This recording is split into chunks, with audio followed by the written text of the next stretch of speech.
ખબરોમાં બન્યા રહેવા માટે બેલ આઇકોન દબાવો અને એબીપી અસ્મિતાને સબસ્ક્રાઇબ કરો। સુરત જિલ્લાના સાણમાં મળી સુગરના મિલના સભાસદોની મહત્વની બેઠક અને આ બેઠકમાં શું નિર્ણય કરવામાં આવ્યો આવું જોઈએ આ રિપોર્ટમાં। સુગર મિલોના સભાસદોને વિશ્વાસમાં લીધા વગર જ ખાંડ નિયામકનો હુકમ। સભાસદોએ કર્યો ખાંડ નિયામકના હુકમનો વિરોધ। આગામી થોડા સમયમાં જ દક્ષિણ ગુજરાતની 13 જેટલી સુગર મિલની ચૂંટણી યોજાવાની છે, ત્યારે જ ગુજરાત રાજ્ય ખાંડ નિયામકે એક હુકમ કર્યો, જે હુકમનો સભાસદો વિરોધ કરી રહ્યા છે। સૌથી પહેલા આપણે જણાવીએ કે એ હુકમ શું છે।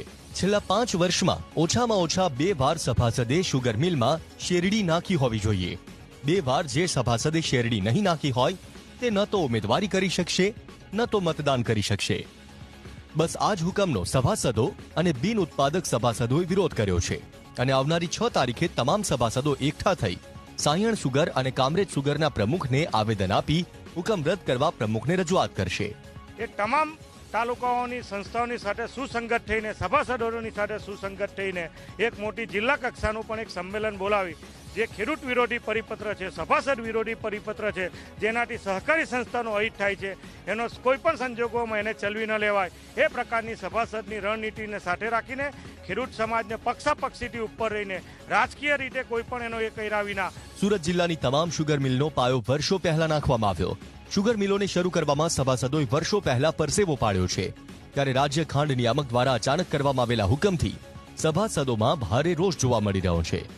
ગુજરાત રાજ્ય ખેડૂત સમાજ ખાંડ નિયામકના હુકમને રિટેલ એફડીઆઈ દેશમાં ઘુસાડવા સહકારી માળખાને નેસ્ત નાબૂદ કરવાની ખેડૂત વિરોધી સરકારનું એક ષડયંત્ર હોવાના આરોપ લગાવ્યા। અસ્તિત્વ છે ત્યાં સુધી રિટેલમાં એફડીઆઈને ગામડા સુધી પહોંચવું અઘરું છે, એટલે સોચી સમજી એક સાજિશ છે અને એમાં આ વહીવટકર્તાઓ હાથો બને છે।